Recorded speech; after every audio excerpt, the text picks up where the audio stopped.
الحمد لله رب العالمين. الحمد لله حمدا كثيرا طيبا مباركا فيه مباركا عليه كما يحب ربنا ويرضى. اما بعد، بھائیو، ساتھیو، بزرگوں، اللہ کا فضل و کرم کہ ہم رمضان کے اس مبارک مہینے میں موجود ہیں اور روزے سے ہیں۔ اللہ رب العالمین سے دعا ہے کہ اللہ تعالیٰ تمام مسلمانوں کی ان کے روزے، ان کے قیام، ان کی قرآن کی تلاوتیں، ان کی نیکیاں قبول فرمائے۔ بھائیو، آپ کے سامنے پچھلی مرتبہ تراویح سے متعلق کچھ باتیں عرض کی تھیں۔ یاد رکھیے، نبی کائنات صلی اللہ علیہ وسلم فرماتے ہیں کہ من قام رمضان ایمانا واحتسابا غفر له ما تقدم من ذنبه، جو رمضان کو قیام کرتا ہے ایمان کے ساتھ، اللہ کی باتوں پر ایمان لاتے ہوئے اور ثواب کی امید کے ساتھ، اللہ تعالیٰ اس کے پچھلے سارے گناہ معاف کر دیتا ہے۔ تو بھائیو، اس سے متعلق گفتگو چل رہی تھی اور آپ کے سامنے کچھ دلائل پیش کیے تھے کہ آپ صلی اللہ علیہ وسلم کتنی رکعت پڑھتے تھے، اور اما عائشہ رضی اللہ تعالی عنہا کی بہت مضبوط ٹھوس بخاری اور مسلم کی روایت آپ کے سامنے پیش کی تھی۔ جب ایک سائل آپ سے پوچھتا ہے کہ آپ صلی اللہ علیہ وسلم قیام اللیل میں، تہجد میں، رات کی نماز کس طرح پڑھتے تھے، تو اما عائشہ جواب دیتی ہیں، ما کان یزید فی رمضان ولا فی غیرہ علی 11 رکعۃ۔ بخاری اور مسلم کی روایت ہے، متفق علیہ ہے کہ آپ صلی اللہ علیہ وسلم، اے سائل تم پوچھتے ہو آپ کی رات کی نماز کے بارے میں، تو سنو، آپ صلی اللہ علیہ وسلم رمضان ہو غیر رمضان ہو 11 رکعت سے زیادہ نہیں پڑھتے تھے۔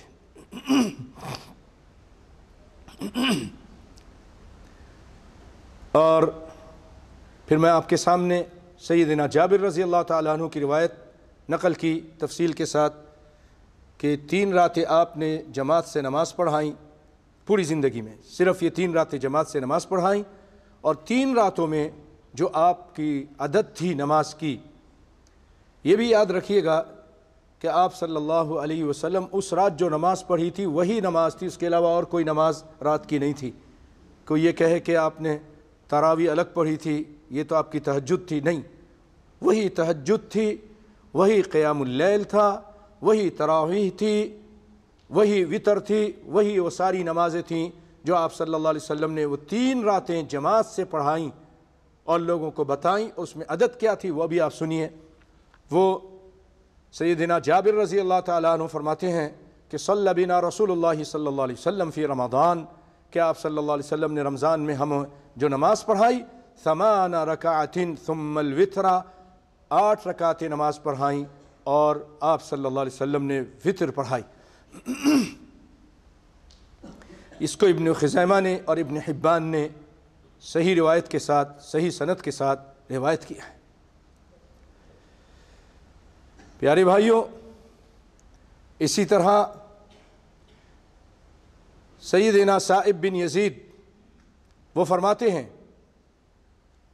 کہ سیدنا عمر رضی اللہ تعالیٰ عنہ نے اپنے زمانے میں جب لوگوں کو دیکھا کہ لوگ مختلف ٹولیوں میں، الگ الگ جماعت میں تراویح کی نماز پڑھ رہے ہیں، کیونکہ آپ صلی اللہ علیہ وسلم نے اس خوف سے کہ یہ فرض نہ ہو جائے، اللہ کو پسند اتنی ہے، تو لوگوں سے کہا تھا کہ تم اپنے اپنے گھر میں پڑھ لو یا اپنی اپنی پڑھ لو۔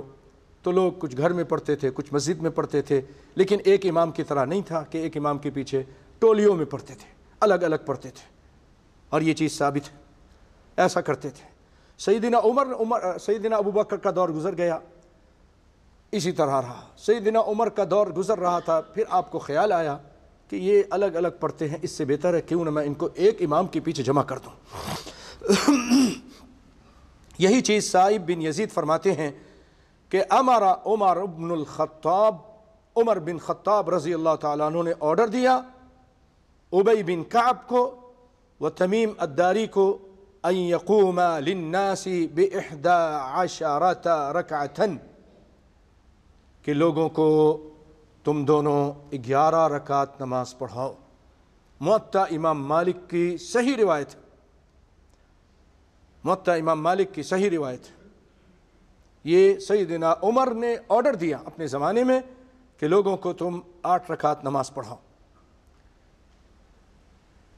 اور یہ صحیح ہے، صحیح سند کے ساتھ۔ لیکن اس کے نیچے ایک روایت ہے موطا امام مالک میں اس کے بعد کہ لوگ جو ہے سیدنا عمر کے زمانے میں 20 پڑھتے تھے، اور وہ ضعیف روایت ہے۔ ایک تو لوگوں کا کام ہے، وہ لوگوں کا فعل ہے، سیدنا عمر کا آرڈر اور فعل نہیں۔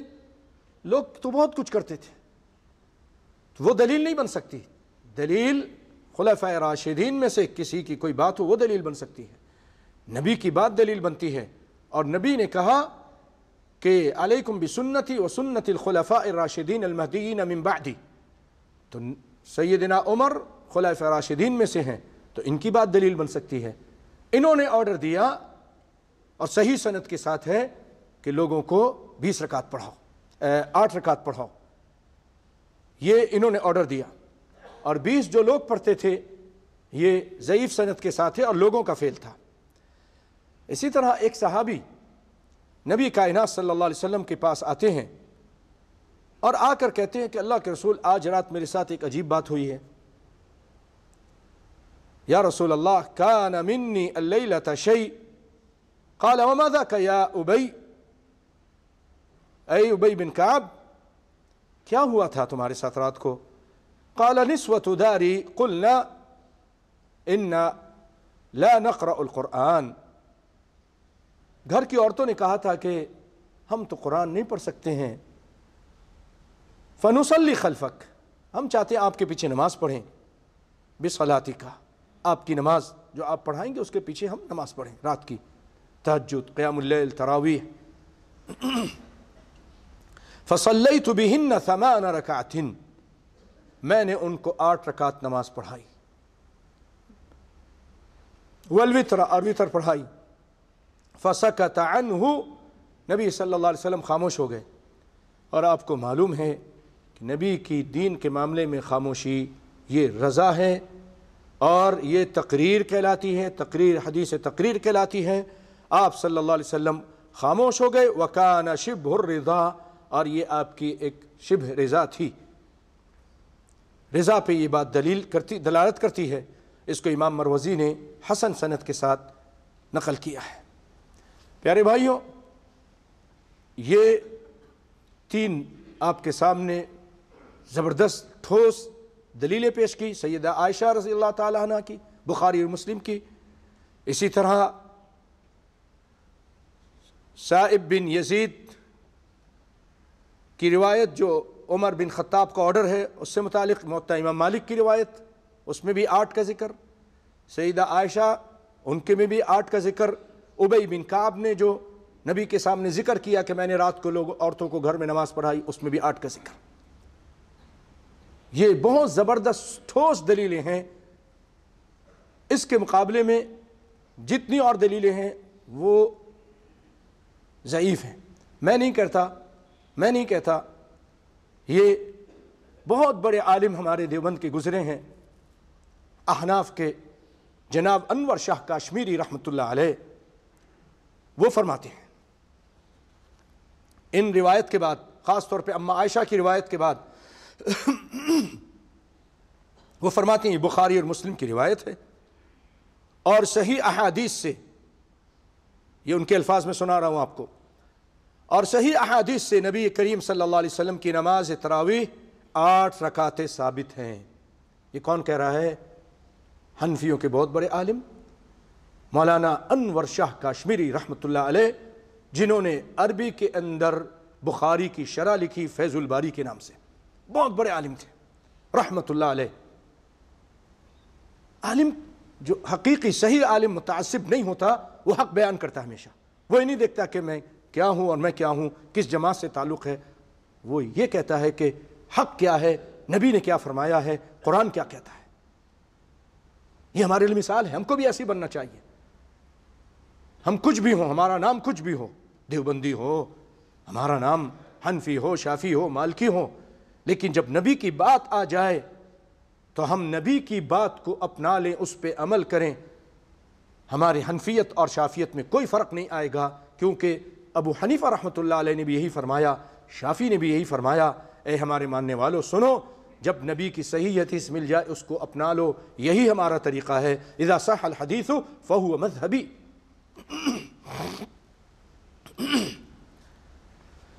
تو کہتے ہیں کہ 8 رکعتیں ثابت ہیں، پھر آگے کہتے ہیں اور سنن کبریٰ میں 20 رکعتوں والی روایت ضعیف سند کے ساتھ ابو شیبہ سے آئی ہے۔ سنن کبریٰ میں جو 20 روایت والی سند ہے نا، روایت ہے 20 رکعتوں والی جو روایت ہے وہ ضعیف سند کے ساتھ ابو شیبہ سے نقل کی ہے، جو بالاتفاق ضعیف ہے۔ اور 20 رکعتیں جو عام طور پہ مشہور ہیں کہ خلفائے راشدین نے اس کو رائج کیا، تو وہ کہتے ہیں 20 رکعتیں یہ خلفائے راشدین کی سنت ہے اور مرفوع کے حکم میں ہے۔ وہ کہتے ہیں کہ یہ 20 رکعتیں خلفائے راشدین کی سنت ہے، سنیے آگے، اور مرفوع کے حکم میں ہے، اگرچہ ان کے بارے میں پھر آگے دیکھیے ان کا حق گوئی دیکھیے ان کے، اللہ کی قسم وہ کہتے ہیں اگرچہ ان کے بارے میں کوئی قوی سند ہمیں نہیں ملی، میں اتنا بڑا عالم ہوں، انور شاہ کاشمیری کہتے ہیں کہ کوئی صحیح قوی سند مجھے نہیں ملی 20 رکعت کے بارے میں۔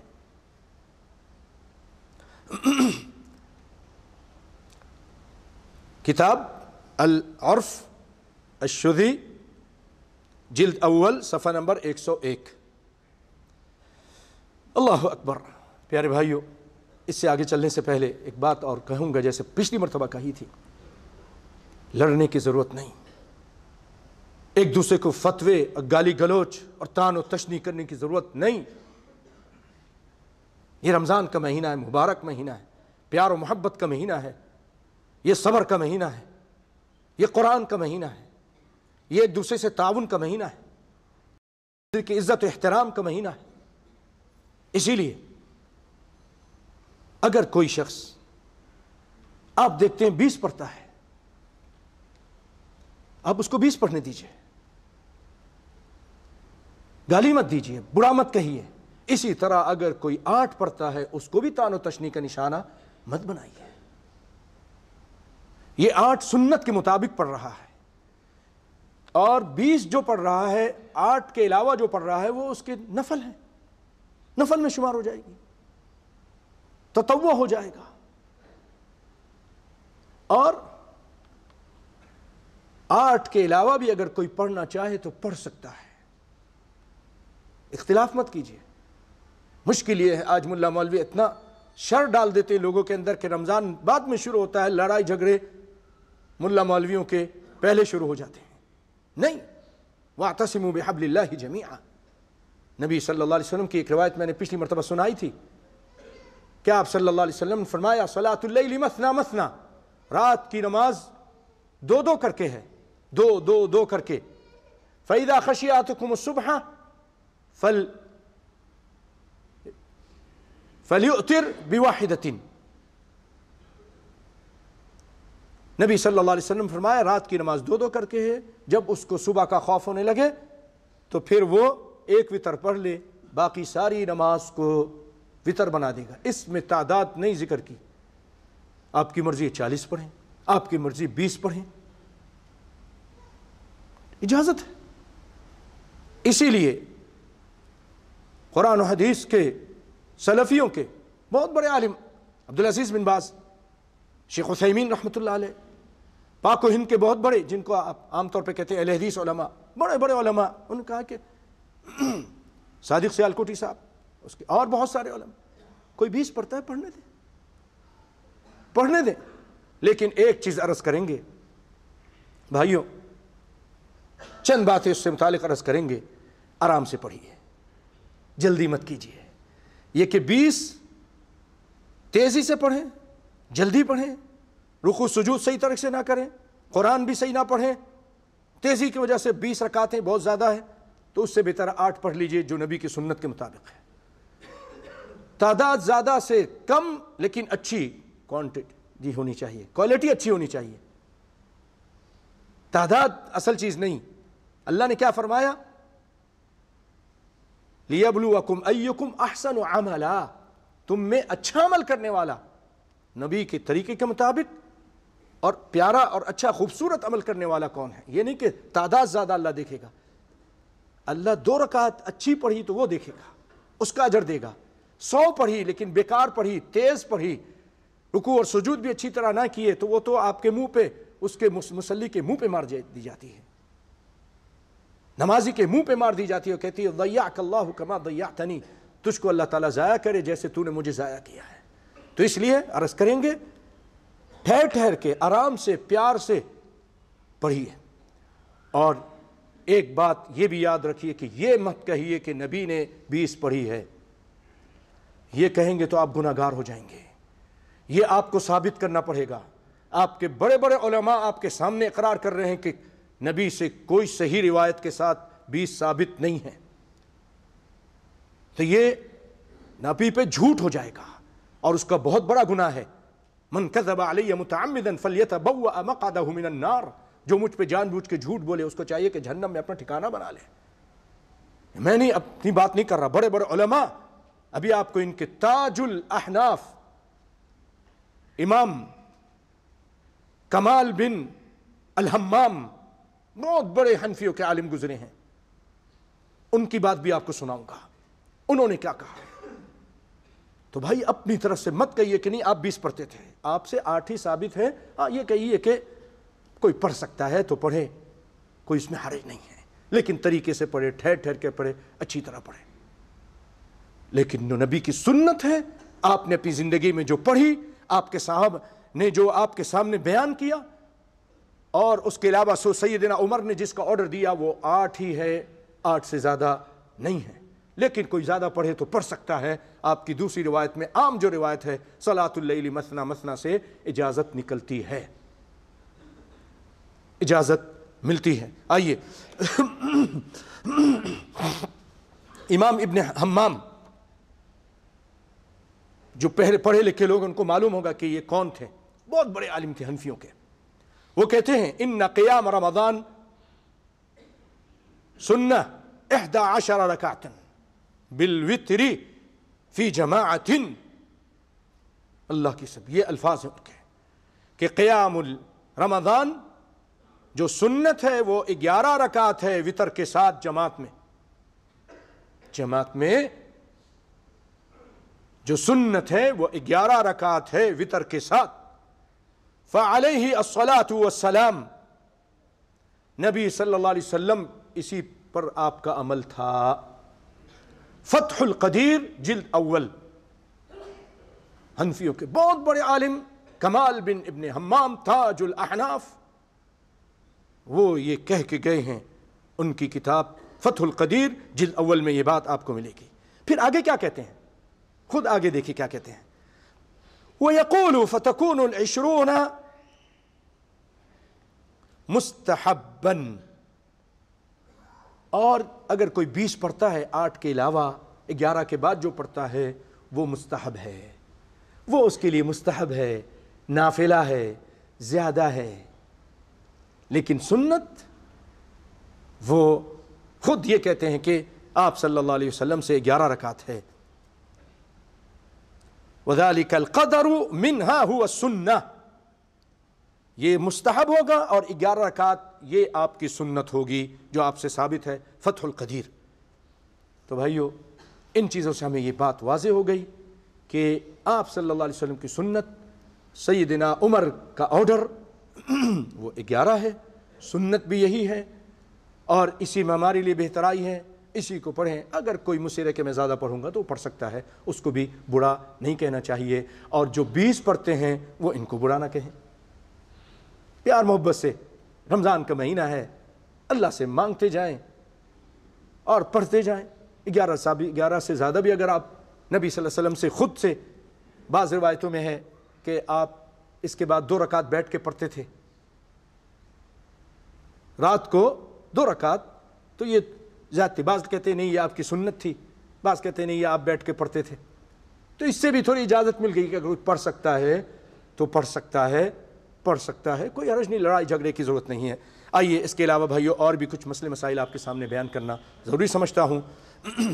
ایک تو یہ ہے کہ اگر رمضان میں دن کے ٹائم، تھوڑا آگے ہو جائیے، آگے ساتھی آ رہے ہیں، اللہ آپ کو خیر دے، پیچھے باہر گرمی بھی ہے، وہاں بھی بہت جگہ ہے، تھوڑا ہل جل کیجئے، اللہ آپ کو خیر دے. تھوڑا آگے آ جائیے بھائیو، آگے آئیں گے تو زیادہ اجر ثواب ہے. جزاکم اللہ خیرا. ادھر تو آگے وہ حضرت آگے نہیں آئیں گے تو پھر فائدہ کیا ہوگا؟ وہ تو زمین جنبش، آسمان جنبش ہے، گل خان نہ جنبش، پھر فائدہ نہیں. گل خان ایسا نہ بنیے کہ جو اپنی جگہ سے ہلے گئی نہیں، تھوڑا ہل جائیے، اللہ سے خیر دے. بھائیو ثم اتم الصیام الی اللیل، اللہ تعالیٰ نے فرمایا کہ اپنے روزے کو پورا کرو رات کے تک. تو دن کے ٹائم کچھ کام ایسے ہیں جو رات کے ٹائم حلال ہیں، عام دنوں میں حلال ہیں، اگر آپ اس کو کریں تو روزہ ٹوٹ جائے گا اور بہت بڑا اس کے اوپر کفارہ آتا ہے. مثلا کوئی شخص اپنی بیوی سے ملاقات کرتا ہے، شرعی ملاقات اور خاص ملاقات کرتا ہے، عام طور پہ عربی میں اس کو جماع بولتے ہیں، اگر وہ کر لیتا ہے اس کا روزہ ٹوٹ جائے گا اور اس کو کفارہ مغلظہ دینا پڑے گا. آئیے اس کے بارے میں سنتے ہیں. یہ فرض روزے کے بارے میں ہے. اس کے اوپر سب سے پہلے توبہ کرنی چاہیے اس کو، اگر دن میں اگر ایسا کر لیا، اور 1 دن کا قضا کرے گا، قضا یوم افسدہ بجماع، ووجوب ذلك اليوم الامساک، اور اس دن جس دن یہ جماع اس نے کیا پورا دن کھائے گا پیے گا نہیں کھائے گا، مگر کھائے پیے رہے گا، روزہ ٹوٹ گیا لیکن نہیں کھائے گا. اور کفارہ مغلظہ دے گا، وہ یہ ہے کہ ایک غلام خرید کے آزاد کرے گا. ایک انسان غلام جو پہلے زمانے میں ہوتے تھے، وہ اگر یہ نہیں کر سکتا ہے فَإِن لَمْ يَجِدْ فَصِيَامُ شَهْرَيْنِ مُتَتَابِعَيْن، 2 مہینے کے پے در پے روزے رکھے گا، مسلسل 2 مہینے کے روزے رکھے گا. سزا اس کی 2 مہینے کے بیچ میں چھوڑے گا نہیں، 1 دن بھی ناغہ نہیں کرے گا.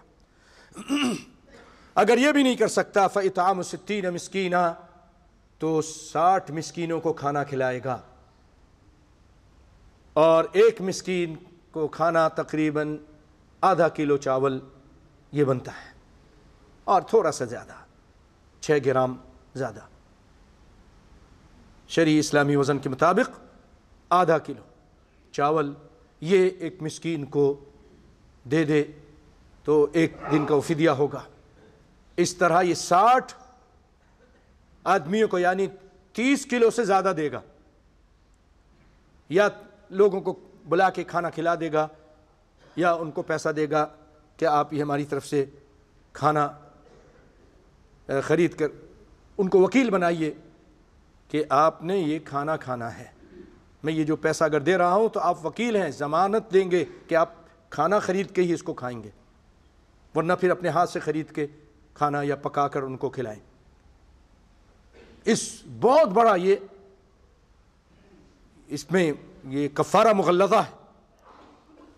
تو اس لیے بھائیو آدمی اس میں تھوڑا، نوجوان خاص طور پہ صبر سے کام لے. اللہ تعالیٰ نے رات حلال کی ہے، احل لکم لیلۃ الصیام الرفث الی نسائکم. اسی طرح اگر کوئی شخص جان بوجھ کے کھا پی لے تو اس کا روزہ بھی ٹوٹ جائے گا. اور کچھ چیزیں ایسی ہیں کہ کھانے پینے میں تو نہیں آتی لیکن کھانے پینے کی جیسے ہوتی ہیں. مثلا ایسا انجیکشن لگاتا ہے، انجیکشن جس کے اندر فوڈ ہے، غذا ہے، طاقت کا انجیکشن ہے، اگر وہ لگا لیا، چاہے رگ میں لگائے، چاہے ورید میں لگائے، چاہے عضلات میں لگائے، اس کا روزہ بھی اگر کھانے والا ہے تو ٹوٹ جائے گا. کھانے کا غذا والا انجیکشن ہے تو اس کا روزہ ٹوٹ جائے گا. البتہ جو دوائی والا ہے، الابر غیر مغذیہ فلا تفطر الصائم، جو دوائی والا جو ہوتا ہے انجیکشن، وہ اگر لگا لیتا ہے، چاہے کہیں بھی لگائے، ورید میں، رگ میں لگائے یا گوشت پہ لگائے، عضلات میں لگائے، اس سے روزہ نہیں ٹوٹتا۔ اسی طرح اگر کوئی شخص قے کرتا ہے، اس کو خود بخود قے آتی ہے، تو اس کا روزہ نہیں ٹوٹے گا۔ آپ فرماتے ہیں من ذرعہ القی فلا قضاء علیہ ومن استقا فعلیہ القضاء، جو انگلی ڈال کر، کوئی پینسل ڈال کر، کوئی اور چیز ڈال کر کر کے الٹی کرتا ہے، اس کا روزہ ٹوٹ جائے گا، اس کے اوپر قضا ہے۔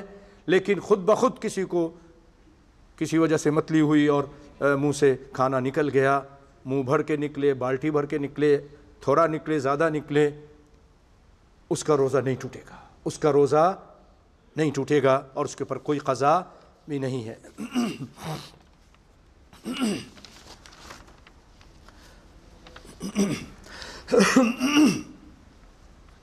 اسی طرح بھائیو، اگر کوئی مسواک کرتا ہے، مسواک سے بھی روزہ نہیں ٹوٹتا، اور بعض علماء کہتے ہیں اسی میں وہ برش اور پیسٹ بھی شامل ہے، لیکن بہت سارے علماء اس سے منع کرتے ہیں کہ بہتر ہے، احتیاط اس میں ہے کہ برش وغیرہ سے، خاص طور برش پیسٹ کے ساتھ اس سے بچتے رہو تو اچھا ہے۔ لیکن بعض کہتے ہیں کہ جس طرح مسواک کے اندر ذائقہ ہے، کڑوا ہوتا ہے، تو اس کے اندر بھی ذائقہ ہے، اور وہ کہتے ہیں کہ اس میں کوئی حرج نہیں ہے۔ لیکن اگر آپ دیکھتے ہیں کہ میرے منہ میں اس کی اندر حلق میں جا سکتی ہے، تو پھر آپ صرف مسواک کیجئے، پیسٹ سے بچیے۔ مرہم استعمال کرنے سے روزے کو کوئی فرق نہیں پڑتا، تیل لگانے سے نہیں پڑتا، اسی طرح آنکھوں میں قطرہ ڈالنے سے بھی روزے پر کوئی فرق نہیں پڑتا۔ عورتیں جو میک اپ کا اپنا سامان یوز کرتی ہیں، اس سے بھی روزے پر کوئی فرق نہیں پڑتا۔ سرما لگانے سے بھی روزہ نہیں ٹوٹتا۔ اقتحل وهو صائم، آپ صلی اللہ علیہ وسلم نے سرما لگایا اور آپ روزے سے تھے، ابن ماجہ نے روایت کیا ہے۔ اور ناک میں پانی نہیں لینا چاہیے، ناک میں قطرے ڈالنے سے روزہ ٹوٹ جائے گا، کیونکہ آپ صلی اللہ علیہ وسلم فرماتے ہیں وَبَالِغْ فِي الْإِسْتِنْشَاقِ إِلَّا أَن تَكُونَ صَائِمًا، تم ناک میں پانی لیتے ہو جب وضو کرتے ہو تو خوب مبالغہ کرو، لیکن جب روزے سے ہو تو زور سے مت کھینچو۔ ایسے عام دنوں میں مبالغہ کرو، کھینچو کر کے ایسے، لیکن جب روزے سے ہو تو زور سے مت کھینچو، بس ہلکا ہی صحیح، تاکہ ایسا نہ ہو وہ ناک سے ہوتے ہوئے حلق میں چلا جائے۔ اور منہ میں جو تھوک آئی ہے یا لعاب وغیرہ، اس کو نگلنے سے بھی روزہ نہیں ٹوٹتا ہے۔ اور روزے دار کے جسم سے اگر خون نکل جائے، نخسیر پھوٹ جائے، اس سے بھی اس کا روزہ نہیں ٹوٹتا۔ دانت ٹوٹ گیا، دانت سے خون نکل رہا ہے، اس سے بھی روزہ نہیں ٹوٹتا، الا یہ کہ اگر وہ خون اس کے حلق میں اندر چلا گیا تو روزہ ٹوٹ جائے گا۔ اسی پر علماء نے یہ بھی کہا ہے کہ اگر ڈاکٹر یا جو وہاں پر لیبارٹری والے کسی کا خون ٹیسٹ کرنے کے لیے لیتے ہیں تو اس سے بھی روزہ نہیں ٹوٹتا، کوئی اثر نہیں پڑتا، روزہ خراب نہیں ہوتا۔ اور اگر کوئی ڈونیٹ کرتا ہے اپنا خون تو اس سے بھی اس کا روزہ خراب نہیں ہوتا، لیکن بہتر یہ ہے کہ اس کام کو رات کے ٹائم پہ کرتے ہیں، کیونکہ ایسا نہ ہو ایک بوتل لے کے 2 بوتل لے کر دن لمبا ہے، روزہ بھی لمبا ہے، وہ کمزور ہو جائے، اس کے روزے پہ فرق پڑے۔ عام طور پہ جب لوگ خون دیتے ہیں تو جوس پیتے ہیں، کوئی اور چیز کھاتے ہیں تاکہ کمزور نہ ہو جائے۔ رمضان میں پہلے اس نے کچھ نہیں کھایا، تو اس کو علماء کہتے ہیں کہ بہت مجبوری میں کسی کی جان بچانے کے لیے تو دے سکتے ہیں خون اپنا روزے کے، اور اگر اتنی زیادہ ایمرجنسی نہیں ہے تو پھر رات کو دے دیں۔ اور اگر کسی نے مجبوری میں دے دیا تب بھی اس کا روزہ اس خون کے نکالنے سے نہیں ٹوٹے گا۔ اسی طرح حجامہ کرانے سے بھی، جو حجامہ کراتے ہیں اس میں بھی خون نکلتا ہے، اسی سے دلیل ہے کہ اس سے بھی روزہ نہیں ٹوٹتا، لیکن اس میں بہتر یہی ہے کہ اس کو رات کے افطاری کے بعد ان چیزوں کو کر دیں۔ حجامہ اگر بہت زیادہ ایمرجنسی ہے، بہت تکلیف ہے، اور جیسے علاج ایمرجنسی میں کرنا پڑتا ہے، تو پھر تو عثیمین رحمۃ اللہ علیہ فرماتے ہیں دن میں کر لے، روزے پہ اثر نہیں پڑے گا، لیکن اگر ایمرجنسی نہیں ہے تو پھر رات کو کر لیں، رات کو کر لیں۔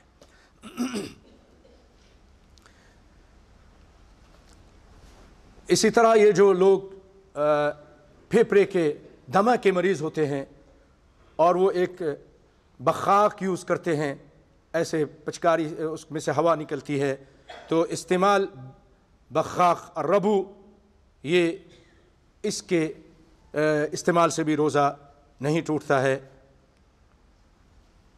یہ بھائیوں میں آپ کے سامنے جو مسائل بیان کیے ہیں، یہاں کے علماء نے وزارت شؤون اسلامیہ کی طرف سے ادارہ الاوقاف سنیہ نے یہ قرآن و حدیث کی روشنی میں یہ مسئلے مسائل بیان کیے، اور علماء کے دلائل کی روشنی میں جو میں نے اس کا خلاصہ آپ کے سامنے بیان کیا۔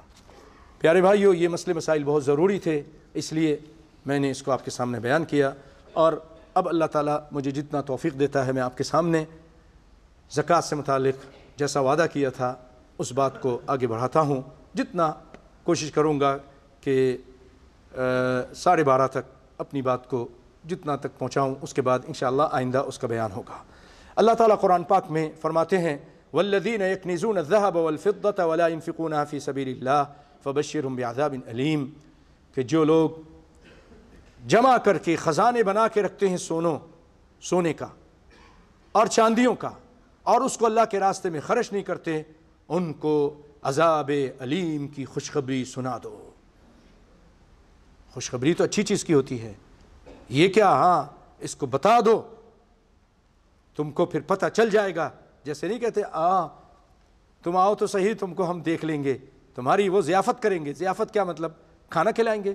نہیں، یہاں پر مذاق، تم کو مرمت کریں گے، پٹائی کریں گے۔ یہاں بھی اللہ رب العالمین ان کو ایک قسم کا ڈرا رہا ہے اور اس طرح کے الفاظ استعمال کر رہا ہے، فبشرہم بعذاب علیم یوم یحمى علیہا فی نار جہنم، یہ ان چیزوں کو گرم کیا جائے گا جہنم کی آگ میں، ان سونا اور چاندیوں کو، فتقوی بہا جباہہم وجنوبہم، ان کی پیشانیوں کو اس سے داغا دیا جائے گا، داغ لگایا جائے گا۔ سونے کی پلیٹیں بنا کر چاندی کی پلیٹ جہنم کی آگ میں تپا کر یہاں لگایا جائے گا، نسأل اللہ العافیہ، اس کی کروٹوں پہ لگایا جائے گا، اس کی پیٹھ پہ لگایا جائے گا، اور کہا جائے گا ھذا ما کنزتم لانفسکم فذوقوا ما کنتم تکنزون، یہ ہے وہ جو دنیا میں تم خزانے بنا کر بیٹھ گئے تھے، زکوٰۃ نہیں دیتے تھے، اللہ کے راستے میں خرچ نہیں کرتے تھے، غریبوں کا خیال نہیں رکھتے تھے، ہیں اب یہ چکھو مزہ، چکھو، یہی عذاب ہوتا رہے گا۔ اور آپ صلی اللہ علیہ وسلم فرماتے ہیں من آتاہ اللہ مالا، جس کو اللہ تعالیٰ نے مال عطا کیا اور اس نے زکوٰۃ نہیں دیا، فلم یؤدی زکاتہ مثل لہ یوم القیامۃ شجاعا اقرعا، اس کے مال کو، اس کے سونا چاندی اور مال اور یہ نوٹ وغیرہ، یہ ساروں کو ایک سانپ بنایا جائے گا، اژدہا بنایا جائے گا، گنجا ہوگا، اقرعا، بال نہیں ہوگا اس کے سر کے اوپر۔ علماء کہتے ہیں مطلب اتنا زہریلا ہوگا کہ زہر کی وجہ سے اس کے سر کے بال بھی اڑ جائیں گے جو روئے ہوتے ہیں۔ لہو زبیبتان، اس کی آنکھوں کے اوپر 2 کالے نشان ہوں گے۔ یہ خوفناک منظر نبی کائنات صلی اللہ علیہ وسلم بتا رہے ہیں کہ تاکہ اللہ کے بندے ڈر جائیں، اس عذاب سے بچ جائیں، اور پھر یہ اس کے پیچھے بھاگے گا، یہ بھاگے گا آگے، یہ پھنکارتا ہوا سانپ خطرناک اس کے گلے پہ لپٹ جائے گا، یطوقہ یوم القیامہ، اس کے گلے میں اس کو کنڈی ڈال دے گا، اس کے گلے میں لپٹ جائے گا، ثم یأخذ بلہزمتیہ، پھر اس کی بانچھوں سے چیرنا شروع کر دے گا، یہ اس کو چیرے گا، یعنی شدقیہ، ثم یقول انا مالک انا کنزک، کدھر بھاگتے ہو، کہاں جاتے ہو، بڑا پیار کرتے تھے مجھ سے، ہیں سانپ بن کے، جیسے سانپ بن کے بیٹھے تھے، مال پر نہیں خرچ کرتے تھے، آ جاؤ آج میں تم کو، پھر یہ میں تمہارا مال ہوں، یہ میں تمہاری خزانہ ہوں، اور اس کی بانچھوں کو چیرے گا، اس سے خون نکلے گا۔ پھر آپ صلی اللہ علیہ وسلم نے یہ آیت تلاوت کی، وَلَا يَحْسَبَنَّ الَّذِينَ يَبْخَلُونَ بِمَا آتَاهُمُ اللَّهُ مِنْ فَضْلِهِ هُوَ خَيْرًا لَهُمْ بَلْ هُوَ شَرٌّ لَهُمْ سَيُطَوِّقُونَ مَا بَخِلُوا بِهِ يَوْمَ الْقِيَامَةِ وَلِلَّهِ مِيرَاثُ السَّمَاوَاتِ وَالْأَرْضِ، کہ وہ لوگ جو بخیلی کرتے ہیں اور مال جمع کر کے رکھتے ہیں جو اللہ نے ان کو دیا، اپنے فضل سے دیا بھائیو، یہ میرے پاس، آپ کے پاس، بینک میں، گھر میں، یہ نوکریاں، یہ تجارت، یہ سب پھل پھول رہی ہے کس کے حکم سے؟ سب اللہ کے حکم سے، من فضلی ہی، اللہ نے اپنے فضل و کرم سے دیا۔ اگر اللہ نہ چاہے تو یہ بڑی بلڈنگ بھی تباہ ہو جاتی ہے، بڑے چلتے ہوئے کاروبار بھی خسارے میں ہو جاتے ہیں، بڑی بڑی چیزیں بھی بیکار ہو جاتی ہیں، نقصان ہو جاتا ہے، آگ لگ جاتی ہے۔ یہ اللہ نے فضل و کرم سے دیا ہے۔ ہوا خیر لہم، یہ سمجھتا ہے اس کے لیے بہتر ہے، بل ہوا شر لہم، یہ مال اس کے لیے شر ہے اگر نہیں خرچ کرتا ہے اللہ کے راستے میں، غریبوں، یتیموں، بیواؤں کو زکوٰۃ نہیں نکالتا، یہ اس کے لیے شر ہے۔ سیطوقون ما بخیلوا بہ، یہ اس کے گلے کا طوق بن جائے گا، جیسے سانپ حدیث میں آیا، یہ اس کے گلے میں طوق ہوگا قیامت کے دن۔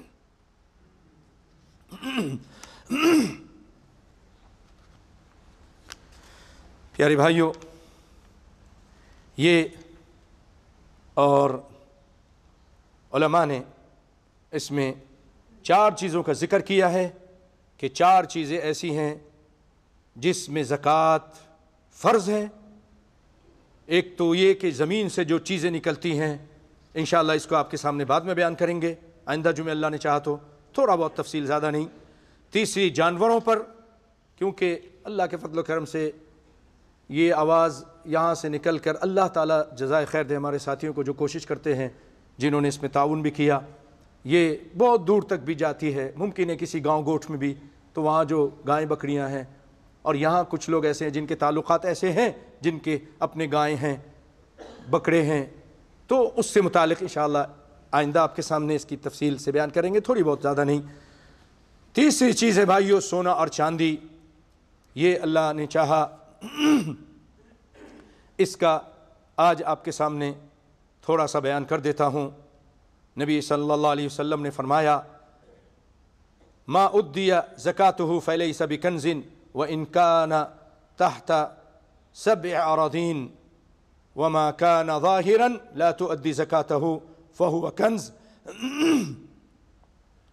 آپ صلی اللہ علیہ وسلم فرماتے ہیں کہ اگر کوئی شخص اپنے مال کی زکوٰۃ نکال دیتا ہے تو وہ کنز نہیں ہے، اگرچہ وہ 7 زمین کے نیچے ہی کیوں نہ ہو، اور اگر اس کی زکوٰۃ نہیں دیتا ہے تو یہ کنز ہے، یہ خزانہ ہے۔ بھائیو، میں اسی پہ اکتفا کرتا ہوں۔ سونا اور چاندی، اس سے متعلق باقی جو چیزیں بتائی ہیں، اور اسی طرح چوتھی چیز ہے کہ مال تجارت، ان 4 چیزوں پر زکوٰۃ ادا کی جاتی، زمین سے نکلنے والی، جانوروں پر، سونا چاندی، جو آج ہمارے نوٹ ہیں یہ سونا چاندی کے مقابلے میں اسی کے عوض ہیں، کیونکہ ہمارا جو نوٹ ہے، آپ کے جیب میں جو پیسے ہیں، اس کے مقابلے میں بینک میں، اسٹیٹ بینک میں پیسہ ہوتا ہے، تب یہ نوٹ آپ کے ہاتھ میں آتا ہے۔ تو ایک قسم کا یہ سونا چاندی ہی ہے، ایک چیک ہے، سمجھیے چیک ہے یہ۔ اور چوتھی چیز مال تجارت ہے، تو اس کی تفصیل میں انشاءاللہ العزیز اللہ نے چاہا تو آئندہ آپ کے سامنے بیان کریں گے کہ کس طرح ہم نے زکوٰۃ نکالنی ہے۔ سر دست اتنا یاد رکھیے کہ اگر کسی کے پاس 85 گرام سونا ہے تو اس کے اوپر وہ نصاب کو پہنچ جاتا ہے اور اس کے اوپر زکوٰۃ فرض ہے۔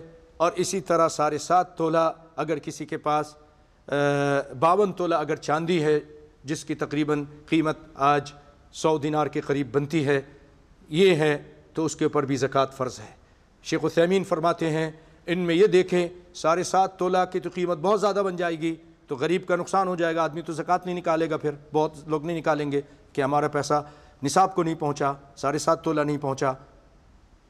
تو پھر غریبوں کے فائدے کو دیکھتے ہوئے آپ چاندی کو نصاب بناؤ، اور چاندی کا نصاب جیسے 52 تولہ میں نے بتایا، اور وہ 100 دینار کے قریب ہوتا ہے۔ جب یہ آپ کے پاس اتنا پیسہ آ جائے اور 1 سال اس پہ گزر جائے تو اس پر 2.5% ہے، 2.5% اس میں سے زکوٰۃ نکالنی ہے۔ مثلا آپ کے پاس 1000 دینار ہے، اس کو آپ 40 پہ تقسیم کر دیجئے، 40واں حصہ نکال دینا ہے، یہ زکوٰۃ ہے۔ پورے آپ کے مال کو 40 پہ تقسیم کر دیجئے، یا آپ کو فیصد نکالنا آتا ہے تو اس کو، اس پیسے کو آپ پہلے 2.5 سے ضرب دیجئے، 100 پہ تقسیم کر دیجئے، تب بھی آپ کی فیصد نکل جائے گی۔ تو یہ تھوڑا مشکل ہے،